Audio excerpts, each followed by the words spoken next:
بسم اللہ الرحمن الرحیم۔ عزیز طلباء، السلام علیکم ورحمۃ اللہ وبرکاتہ۔ آج کے ہمارے لیکچر کا عنوان ہے تعلیمی کانفرنس 1947۔ سب سے پہلے ہم اس کا پس منظر دیکھتے ہیں کہ 14 اگست 1947 میں جب پاکستان ایک خود مختار اسلامی ریاست کے طور پہ دنیا کے نقشے پہ ابھر چکا تھا، تو قیام پاکستان کا جو مقصد تھا وہ برِ صغیر کی صرف تقسیم نہ تھا، بلکہ مذہبی، معاشرتی اور تعلیمی لحاظ سے مسلمان قوم کی تشکیل تھا۔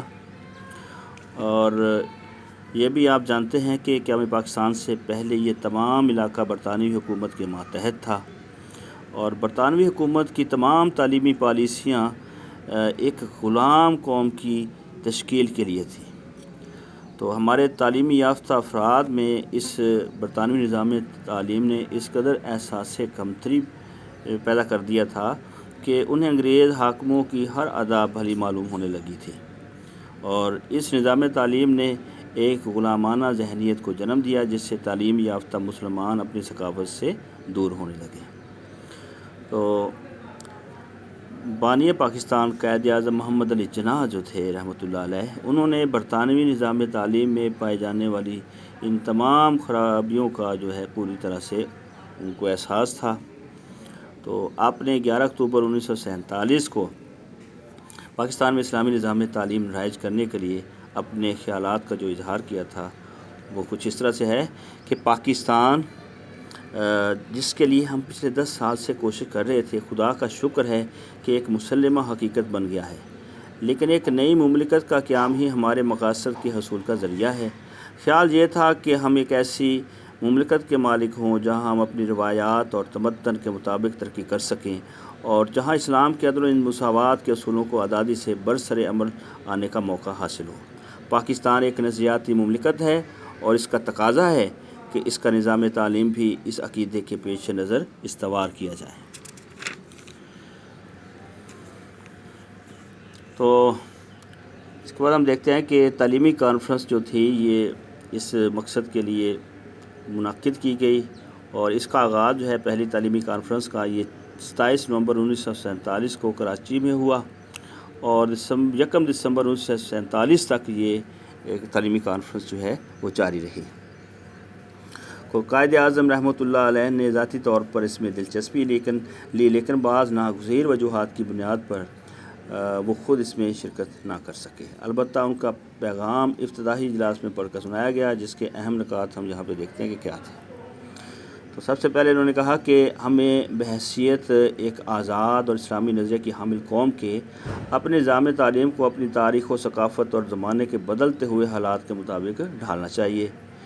پھر انہوں نے کہا کہ دنیا میں وقوع پذیر ہونے والی تعلیمی ترقیوں پر ہمیں نظر رکھنی چاہیے، اور پھر تعلیم نہ صرف کتابی اور نظری علوم کے حصول کا نام ہے، بلکہ عملی اور سائنسی اور فنی علوم پر بھی ہمیں توجہ دینی چاہیے۔ چوتھا ان کا نقطہ نظر یہ تھا کہ تعلیم کے ذریعے اپنی نئی نسل کے کردار کی اس انداز میں تربیت کی جائے کہ ان میں عزت نفس، دیانتداری، احساس ذمہ داری، اظہار و قربانی اور قومی جذبہ خدمت کا جو جذبہ ہے وہ پیدا ہو۔ پانچواں اس کا نقطہ یہ تھا کہ تعلیم کے ذریعے زندگی کے تمام شعبوں میں ماہرین اور تربیت یافتہ افراد کو آگے لانا تاکہ پاکستان ترقی کر سکے۔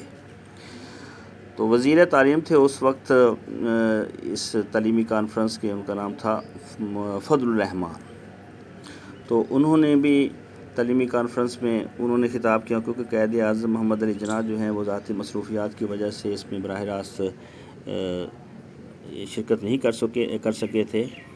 تو وزیر تعلیم جو تھے اس وقت فضل الرحمان نے اپنے صدارتی خطبے میں فرمایا کہ وہ تعلیم میں روحانی عنصر کو سب سے زیادہ اہمیت دیتے ہیں۔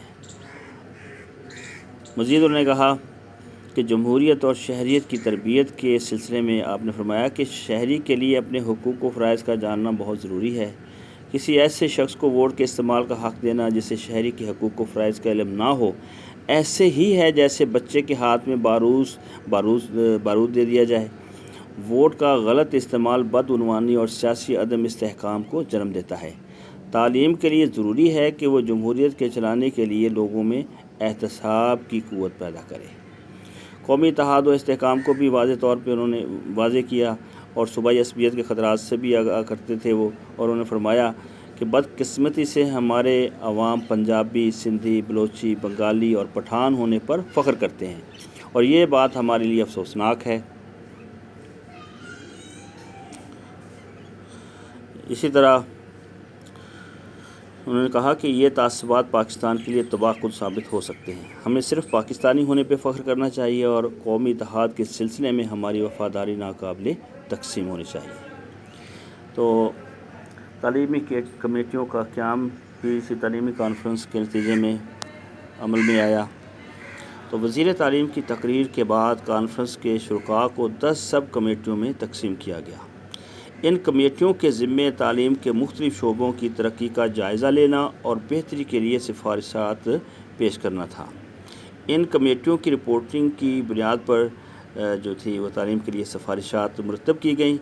تو انشاءاللہ اگلے لیکچر میں ہم ان سفارشات کا سرسری جائزہ لیں گے۔ تب تک کے لیے اللہ حافظ۔